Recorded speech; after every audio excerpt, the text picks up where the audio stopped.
Good morning, poultry fans, and we have another great show for you today. And joining me is Jeff Maddox. Everybody seemed to really enjoy your last program with us, Jeff, and we're eagerly waiting to have you back on. And we're very blessed to have you willing to join us. So, welcome to the show, Jeff. Hey, thanks for inviting me, Rip. I enjoyed it last time, and I'm sure we'll have a good time this time as well. So, Very good. And Jeff's going to be sharing with us a little bit today about illnesses and the role that nutrition may or may not play in some of those illnesses. I got to admit, and I was just telling Jeff before we started recording this, that the first time I had heard him speak on this, it literally blew me away. So this is something you're going to want to take notes on. And in case you can't take notes, this will be recorded and we will have it available on our YouTube channel, Gold Standard Poultry Solutions. So you can also catch it there later. So, Jeff, what are some of the more common illnesses that our viewers are more likely to encounter that may have a nutritional relationship? uh, most of the illnesses or diseases that we have out there are coming out of the environment. So, protecting yourself from those are going to be more keeping that immune system functioning at a very high level. A lot of that is going to be coming from the right vitamin levels, primarily vitamin E and selenium. Zinc will also play a pretty significant role in supporting that immune system and keeping the birds as healthy as possible. Look, if they're already as healthy as they can be, right, they're they're going to be able to fight off when they're exposed to certain illnesses. They're going to be able to fight it off more naturally, and they're going to get through it, build their own immunities to it. Often when I see somebody who contacts me with a catastrophic, illness, um, as I dig a little deeper, they tend to be feeding feeds that are on the lesser expensive side, Mm-hmm. trying to keep their bills down. They probably have a few more chickens than they actually need, but they can't bring themselves to part with them. So then the feed bill gets out of hand. They start looking for that 16.95 layer feed or something like that, and they don't realize that this is like a spiral downward, heading you to less protection for your birds. And So I got to admit, for a very, very long time, I was right there with them. Cheapest for me, but it took me a while to learn the lesson, but it was a very valuable lesson once I finally figured it out that I was only shooting myself in my own foot by doing that. yep, yep, amen to that. Because if we can, if people would just cut back or cull birds back to a manageable level, keep the best that they have, and then feed them better, the economics work out to be the same in the end. But people just have a hard time parting with chickens. They love them, they want to keep them, and so you know, really keeping the vitamin levels and the proper nutrition up is going to be your best defense as far as any illness goes. As I'm talking to people, and I'm sure you're the same, the things that pop up most often are things like coccidiosis, which is often misdiagnosed, and it's actually necrotic enteritis, Right. because it's hard to tell the difference just by physical symptoms. The manure may look the same, the bird's activity level may be the same. And watching some of the Facebook posts out there, it's like somebody shows a sick chicken and everybody either wants to give it Corid because they think it's coccidiosis.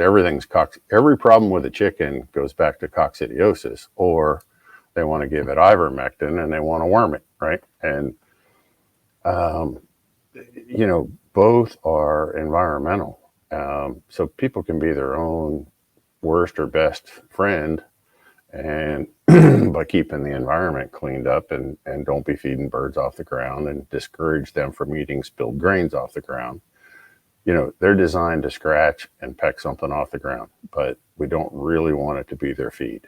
Okay. Find something else that you can, that they can chase after, besides those. So, that environment, again, it's not necessarily nutritional, but if the bird's immune system is functioning at a high level, it won't be as affected, right? It's going to have a couple days of feeling off, and it's going to get right back with the program and move ahead. And it's when, necrotic enteritis or coccidiosis wins the battle. So preventing those, nutritionally speaking, making sure that you're feeding a good probiotic, okay, periodically, not every day, okay, just once or twice a week, find a probiotic. I don't care if you go get plain yogurt at the grocery store, okay, just put a couple dollops on top of their feed, make it available to them, reseed the gut continually with beneficial bacteria. This gives us beneficial exclusion is the term we use. So there's only so many sites in the digestive tract for bacteria to connect to the intestinal wall or the gut wall. And the more of those we fill up with beneficial bacteria, the less chance of coccidiosis or necrotic enteritis to be able to attach to that intestinal wall and cause severe illness. Because both of those are going to feed on the intestinal wall, right? They're going to chew away at the villi, on that gut wall, kind of like an ulcer. It's going to erode away. So anyway, let's back up. Probiotics going to be your number one, right? So as a preventative, feeding probiotics is, you're going to be really happy with doing that. And I can treat 100 birds with 1 pint of plain yogurt. I mean, that's how far that stretches. Wow. So you're not looking at a huge investment by any means, right? You can go get a quart of plain Greek yogurt, any yogurt, doesn't matter, plain yogurt. And a quart's gonna treat up to 200 birds. And, for $2.98 or whatever the cost of that yogurt is, you did a great thing. Even if you only did it once a week, that's going to be beneficial. The simple sugars in the yogurt that come naturally from the milk are also going to feed the beneficial bacteria already residing in the gut, okay? Not feeding the necrotic enteritis, not feeding the coccidiosis oocyst, but feeding the positive, lactobacillus type bacterias, and just feeding the gut in general. So people get all excited, if they have a little bit of coccidiosis. A little bit of coccidiosis is completely normal in a chicken's digestive tract. People don't understand that if you sent me a manure sample and I did a fecal float on it and I saw 0 oocyst, that bird's probably on the verge of dying, okay? Because it does not have a healthy gut. So 0 is not the right answer. Same thing for parasites, okay? If I did that same fecal float and I'm looking for parasite eggs, I want to see 40 to 60 parasite eggs per gram of manure. That sounds like a lot, and it's not. Okay, so until you get well over 100 egg count, fecal egg count per gram, we don't really have anything to worry about. The birds are fine, okay? Just don't, 0 is not the right number. Small amounts are part of the ecosystem of that chicken's digestive tract. Anyway, for treating parasites, if they're actually, go ahead. Did you have something? No, I was just going to say, okay. And I'm assuming you can start this at a very early age with chicks, right on up through adulthood. Oh yeah, I like to. The first 48 hours, first 2 to 3 days, I want them pretty much chicks to only get on feed, so they know exactly what feed is. Okay, and usually at the end, in the afternoon of day 3, we can start with some type of a plain milk product. I don't care if it's whole milk, yogurt, whatever, whatever they choose is fine. Yogurt's easy to use. Whole milk is also fairly easy to use. Both will have the exact same effect on the digestive tract of that chicken. So start at day 3. I like to do it again about day 7, and I'll do it again at day 14. The timing for this is as a preventative for coccidiosis. Notice I said day 3, not every day, day 3, day 7, day 14, okay? I'm about a week apart, and I'm seeding the gut, I'm helping the gut seed itself with positive or beneficial bacteria, which takes away a space for coccidio to attach, form, and grow. So that works really good. I've got several larger growers, on that protocol. They're doing the day 3, 7, and 14. most of our birds, if I can get them past A21, 21, 28 in there, they'll have enough immunity to coccidiosis that we don't really have to worry about it ever again in that bird's life. Okay. But unless something in the environment goes completely haywire, that bird will have its own, natural biosystem, and the coccidiosis should not be a problem. Now, if I go in and treat a bird, and I just had an incidence of this, someone contacted me, horrible coccidiosis, losing birds, but the birds were started on a medicated starter. Those medications, that amprolium or that corid in that feed, will not allow that bird to develop its own natural immunities to coccidiosis. Right? It's going to inhibit, it's going to retard or slow down that immune system for development. I know a lot of people like to use medicated feeds because that's what the feed store tells them, or that's what their friends all use, or whatever the reason is. Mm-hmm. But in a good, fairly clean environment with low exposure to coccidiosis, those birds will actually be able to thrive and be healthier in the long run. So we can, this is way off topic of what you asked me to come on for, but using medicated feeds actually is going to probably more than likely affect our overall reproductive performance as the adult bird. Okay. It's going to get into the system. It's a negligible amount, right? I mean, we might be talking about 5% difference in hatchability, but if you're working with a really hard to fertilize type, if you're working with a breed that's hard to copulate and fertilize naturally, 5% can be huge for you, right? If you're, some of those really heavy breeds that have a hard time mating, naturally, we're just kind of putting ourselves back, one more step or behind that curve. So those amproliums early on are going to interfere with proper development of other body systems. And the longer you feed it, the more it's going to delay everything else in that chicken's life. So, try not to do it any longer than you have to. And you can get the same effects out of using copper sulfate in the water as using amprolium in the feed. 1 tablespoon of copper sulfate, blue crystal powder, in 5 gallons of drinking water. You can run it periodically for 3 days, and you're going to get the exact same effects as though you were feeding a medicated feed or putting corid in the water. It works fine. And I don't like to do anything prophylactically or just as a prevent, just when it comes to something like copper sulfate or corid, use them as designed, for short periods. It only takes 2 to 3 days to get things back to normal if we fix the environment and got things under control. So copper sulfate to me is a whole lot more natural, and it's easy to get, doesn't require any kind of drug license, even though Amprol doesn't either. It should. Anybody can walk into Tractor Supply and buy a gallon of corid anytime they want, and they have no idea the long-term effects that's having on our environment, their bird, everything. I mean, we're killing earthworms and things in the soil because of overuse and improper use. Jeff, where could a poultry keeper find copper sulfate? Can they get that at the feed store, at the drugstore? Garden center. Garden centers almost always keep little 5-pound bags of copper sulfate. Just read the label good, make sure that it only contains copper sulfate, that they didn't put any anti-caking agent or anything else in there. Better feed stores that actually manufacture their own feed should have some copper sulfate as well.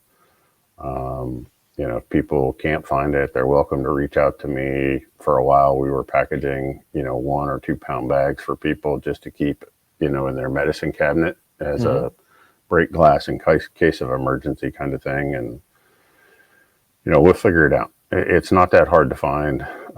People seem to get overwhelmed when they're looking for copper sulfate. I think they're overthinking it. Like I said, any good garden center, I can go buy copper sulfate, blue crystal powder, dissolves in water. and usually I'll make a stock mix in the house with warm water. So I'll take my tablespoon, put it in a quart or a half-gallon container. I'll mix that with hot water just to make sure I get a thorough dissolve. And then I'll take that out and put it in the 5-gallon bucket and then fill it up with cool water or cold water right out of the hose or however the water's being filled. That way I know I got a really good dissolving, and copper sulfate doesn't like to dissolve as well in cold water. So depending on where you live and what your well water temperature is, for us, well water comes out at between 55 and 60 degrees. Now, you're down in Florida, your well water is a little warmer than mine. It's a lot warmer than that. So you would be fine dissolving yours directly. But if your water temperature is much below 70 degrees, I think you're better off to dissolve it with hot water just to be safe. And then, just administer it. I tell folks 3 days on, never more than 3 days, because copper will load up in the soft tissues, and we can get some long-term negative effects. It's doubtful that we will, but it is a potential, and I don't want people calling me and saying, hey, you killed my bird. Come to find out they fed copper sulfate for 6 months straight. And, it's like, so copper can be toxic. And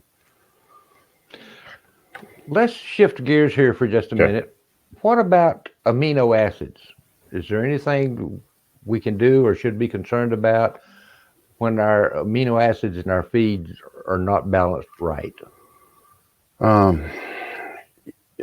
So for showbirds, amino acids are really huge. I mean, you guys, the show community or the poultry community that has fancy fowl, they're looking for the better feathers, right? They want better feather development, and that's what they're going to see from better amino acids, primarily methionine. That's harder to get than the lysine. Lysine is fairly easy to achieve the numbers because it's coming out of grain type proteins, which is in most of our feeds. The methionine doesn't come out of grain protein very well. It doesn't show up very well in grain protein. So having a meat type protein, but methionine is responsible for immune system development, internal organs, and all those systems, how they develop at those early ages.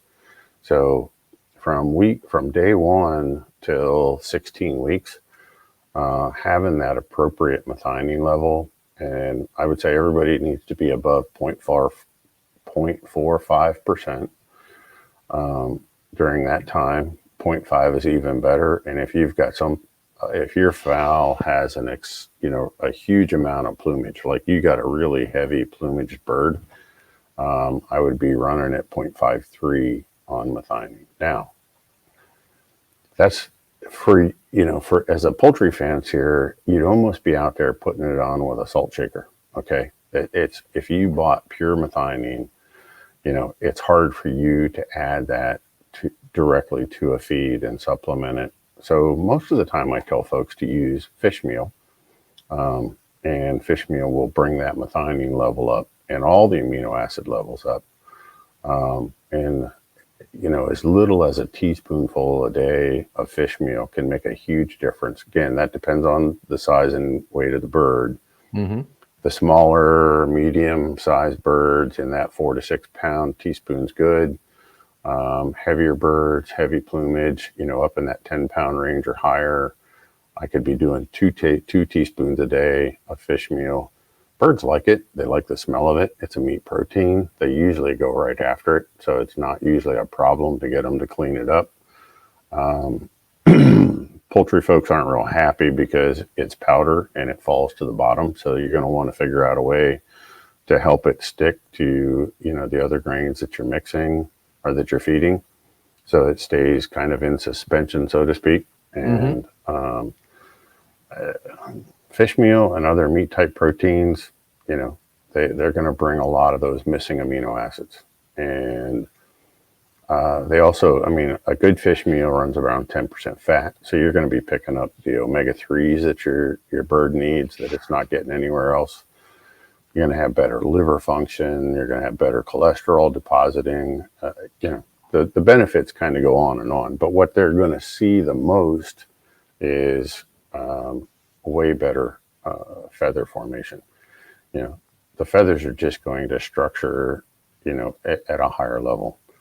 And you can overdo it. I mean, beyond that level that I talked about earlier, you're just kind of wasting the methionine. It's just going to end up manuring out the back end. So if you're feeding the fish meal and you want to know if you have too much or don't have too much is, well, if you taste it in the eggs, you probably have too much, and back it down a little bit. But the other thing is undigested or unabsorbed protein is going to come out as an ammonia smell. So you're going to have a much higher ammonia smell, in the chicken house or wherever you're keeping your birds.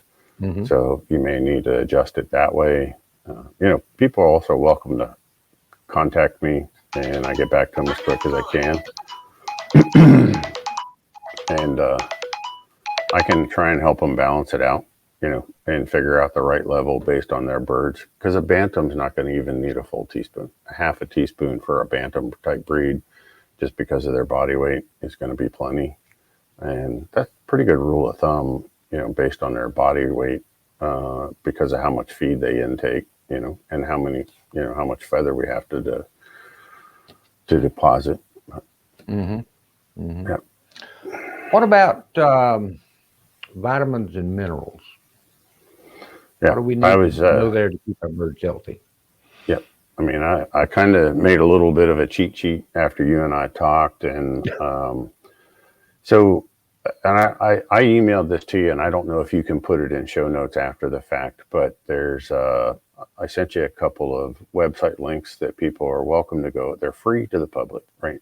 And why you wouldn't use them, I don't understand. There's no sites out there that give you really great nutritional requirements for breeders. Okay? So, it took me a while to figure it out. And go find something. And Hubbard, if you do a search on Hubbard breeders or Hubbard Poultry, mm-hmm. they probably have, and their technical library will lead you down the right road. But they're calling for 65 to 7,000 international units of vitamin A per pound of feed, right? And vitamin D in that 2,000 to 2,500 range, vitamin E at around 100 international units per pound. So those are just some of them, but they give you a full list of the different vitamins you need out there. Now, these types of feed still are not off the shelf ready or available for breeding folks, for folks who have fancy fowl. Okay. It really saddens me that, somebody is not paying attention to it, and they may have been paying attention to it. I see a couple companies starting to think about it. Kalmbach out of Ohio has put together, a higher breeder feed. Still doesn't hit those levels I just talked about, but at least they're making the attempt. I think where it's failed in the past is it has a hard time hitting any market saturation. So when people see $25 or $26 a bag for feed, they're like, no way, I'm going down to Tractor Supply and buy my $18.95, 16% layer feed. And they don't understand what they're missing. They until they try it, okay, they'll never see the difference until they actually try it. And you can also, you can purchase supplements to compensate for these and add it to existing feeds, which, is something that you and I know that I've come out with. Mm-hmm. It's one way to do it. It's at about 3 cents per bird per day. When I say it that way, it's not as scary. But when somebody calls to order a bag, they're like, holy crap, that's expensive. Well, I can tell you from experience, and since I started using it with my birds, I have noticed a huge difference, not only in the way the bird's plumage looks, but also in the way the birds' bodies feel in my hand. And also, I see a difference in activities, and they just seem to be much calmer. I've got barred rocks, and golly, those things I thought were pretty calm. And these, now that I've got them on your supplement, golly, they're underfoot. I'm tripping and falling over them. I'm afraid I'm going to squish them. but they've just gotten real chummy. Yeah. But yeah, if their nutritional needs are being met, that's exactly what you want. I mean, they should be, depending on the breed, they're going to be really calm, laid back, not too excited about anything. That's a good sign. That's really a good sign. And I'm glad you're seeing that. And the thing that really shocked me, to be honest with you, is it didn't take very long before I started seeing a change in their attitudes and that sort of thing. Like I said, they were much calmer. The other changes have been a little bit slower in coming about, but that, with plumage, and some of these are young birds, and you got to wait till they molt those newer feathers in. But Mhm. it definitely makes a difference, and I would highly recommend it. Yeah, right after the molt is when most people are seeing the biggest difference. So if they start, just before the molt, well, the bird's going through the molt, coming out of the molt, they notice the plumage part of it way better. Over about a month to 2 months time, they'll notice less internal fat, more body density. So the bird will just, they'll get that denser, harder, Yes. more solid feel. That's not going to happen overnight. But the attitude change or the personality change we see usually within 7 to 10 days. You just notice a big difference in their whole demeanor. And so, yeah, that's, I just wish, more people, if they're not going to spend the money on the better feeds that are out there, then they need to figure out a way to supplement, the vitamins, the amino acids, which is coming from the fish meal or other amino acids. They're going to see a huge difference. And down the road, increasing those vitamins, like I was talking about Hubbard, and those vitamin levels, excuse me, and those vitamins, particularly A and E, are critical for fertility and hatchability, but also it goes all the way through to the chick and that chick vigor. So when it pips out, just getting a chick that's ready to meet the world, hit the ground running. And I'm just eagerly awaiting being able to start setting again, because I know with as much difference as I'm seeing in my birds now, that's going to transmit down the line to things that better, stronger chicks, better hatchability, better livability, and I'm just excited about it. Yeah. Breeding performance can definitely go back to, nutritional aspects. They always bump up the selenium levels for breeder flocks. They always keep the vitamin A and E levels higher than usual. The D actually still helps, but the D is also helping to get the right calcium deposit, so you get the right eggshell formation. Everything kind of ties together with everything else. And, folks get weaker shells and they think they just add more calcium. That's not the right answer. Chances are, so calcium is the cheapest part of a chicken feed. That calcium number you see on a chicken feed is the cheapest ingredient in that entire bag. So if more calcium was the right answer, more people would be, putting in higher levels. Chances are something else is off, right? Is the vitamin D off? Is the phosphorus level off? Phosphorus is more expensive.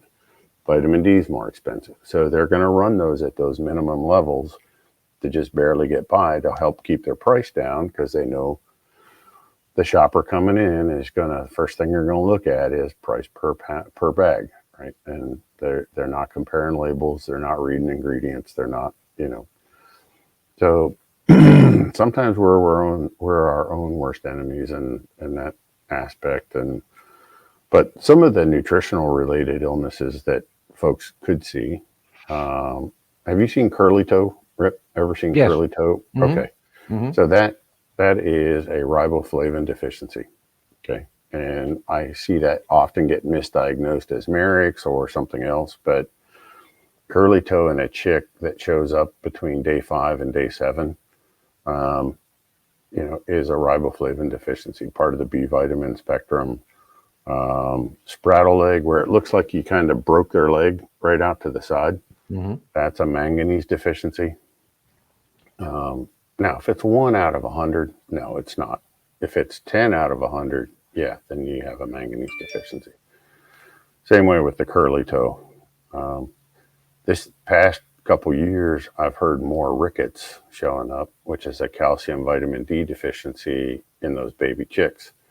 And this is where that milk really plays into it, or dairy product, because you're going to get a very simplified calcium and vitamin D out of those dairy products. So milk at that day 3, day 7, day 14 time frame, and you can even continue it at day 21 if you want. You can do it once a week for the rest of their life. It doesn't matter. But dairy products are going to help a lot with rickets. And I can't. It went for a long time without seeing rickets. I probably went 7 or 8 years without a diagnosed case of rickets, and then this past 2 years, I've diagnosed at least a half a dozen, which is unusual. I mean, that's yeah. I don't really see that very often. Lethargic birds, whether it's chick or chicken, myopathy, where they kind of get, lose some function, muscle function and things like that. That's back to that vitamin E and selenium. Look, I don't want everybody to go out and buy vitamin E and selenium and start dosing it to their birds. Both of those can be toxic. There's a science behind how they should be properly, fed and administered. And more doesn't always mean better, but having the right levels is important. So they should talk to somebody, who has really good experience and understands those functions, and make sure that they have the right levels. Yeah. Most of the time I find that just adding vitamin E works, because selenium's not very expensive either. It's not an expensive ingredient in feed, but the vitamin E is a very expensive. So if we can figure out a way to just supplement a little bit of extra vitamin E. So to properly absorb selenium, we have to have the right level of vitamin E. The two work synergistically together in the body. Like, I can put a whole 50-pound bag of selenium in a chicken coop and let them have at it, and it's not going to do anything but make sick chickens. So if I don't have the vitamin E to facilitate proper absorption and utilization within the body system, those two work hand in hand. So same vice versa. Too much vitamin E gets toxic. If I don't have enough selenium to kind of buffer it and work it, correctly. I've never seen it, but iron and copper deficiencies are going to show up so people with heavy cover or high color levels in their birds, especially if you got a bunch of blacks and you got a bunch of rust colors or reds in there, copper and iron are gonna show up in those feathers, or not going to show up in those feathers, and the feathers just aren't going to have the right depth of color. But they'll also lead to anemia. And again, I don't see this very often. Neither of those are very expensive, but there are some backyard mixes that I've ran into where people don't understand the importance of those, and it'll make a big difference. Go ahead. I was just going to say, talk for a minute, and I can't remember exactly where I heard you say this, but the role of B vitamins and the effect that it has on a flock's demeanor. So B vitamins as a whole, all the B vitamins are what we refer to as our calming vitamins. Or they're your stress management. That's a better way to say it, because when you or I or any creature is under a heavy stress load, the B vitamins burn off very rapidly. Now, B vitamins are normally stored in the liver or the brain, mostly in the liver. But they're the vitamins that enable us to manage stress better. Okay. So, some major stress comes along. Those B vitamins are also critical to be deposited in the yolk for the chick, for hatchability, getting that chick off the ground. Those B vitamins are critical for that. But that's also a stressful event. Coming out of that shell is not an easy task. We just kind of, look at it and and wonder how that happens. But it's your B vitamins are going to be your stress vitamins, and they're also going to be key to reproductive performance. And B vitamins are expensive, and I mean, so again, they tend to, in a commercial type feed, they tend to keep those at lower levels, to help hold the cost down. So the bargain buyer, will buy their feed over the next guy's feed. And in a breeder situation, that's definitely the wrong way to go. Trying to get every chick you can get to hatch is your future. I can't help but wonder what role B vitamins might play in some of our flightier breeds like Leghorns, Minorcas, Anconas, the Mediterranean birds, who tend to be naturally flighty by nature. And I'm wondering if those folks that are raising those breeds might give that a shot. And if they just want to run a cheap experiment, there's a liquid B vitamin complex called Total B liquid, and it's a sublingual made for humans that can go underneath your tongue. And it's a blend of B vitamins specifically for boosting that. And 1 milliliter, which is 1 dropper full, it comes with a dropper, so you can take it. 1 dropper full is 1 milliliter. So 1 milliliter is good for about a gallon of chick water, and they should have a control group, get some of this Total B sublingual, put a few drops in their water bowl, just, have a half a dozen birds that you're running the test with, put a few drops in each water bowl every day and watch the demeanor change. Okay. Watch that. If they're keeping them, penned up individual or, mating, some people don't always see the difference when it's a whole group, when it's a whole flock setting. Not everybody sees the difference because it can be very gradual. It's a gradual change, and things that, change gradually are not as obvious to some people. Otherwise, they'd have to take a before and after video, run it for it's going to take 10 days probably to notice a significant difference. But if you had one individual, hyper bird, if you're keeping them in pens, I think you could see that, pretty quickly. Just calm them right down.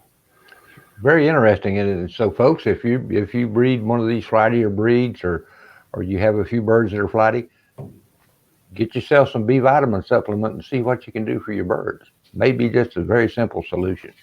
Yeah, and inexpensive as well. That Total B sublingual is under $10 a bottle. It comes in a little 1 ounce fluid bottle. It's going to last you quite a while. It's going to let you know whether or not your feed has the right levels of B vitamins already in it. Okay. If they respond to it, then you're missing something. If they don't respond to it, then then you probably have a half decent feed, and there's no need to, go yell at your feed guy and tell him you need more B vitamins. Well, Jeff, I know you're a busy guy. I don't want to keep you too long because I know you got a lot of irons in the fire today, and all those farmers, since it's raining, are going to be giving you calls and just burning up the rest of your day for you. Yep. But I want to say just thank you so much for taking the time to spend with us. And golly, every time I hear you talk, there's something, a little bell goes off up here. I need to remember that I gotta try that, because it has been a very enlightening experience just to hear you speak. And I know I'm not the only one that gets something out of it, because we've got a lot of viewers out there that get a lot of it out of it as well, because I hear from them on a regular basis. So thank you very, very much. Thanks for having me. So you have a good day, sir. And for all you folks out there, keep enjoying your birds. And we will see you next time at Gold Standard Poultry Solutions video.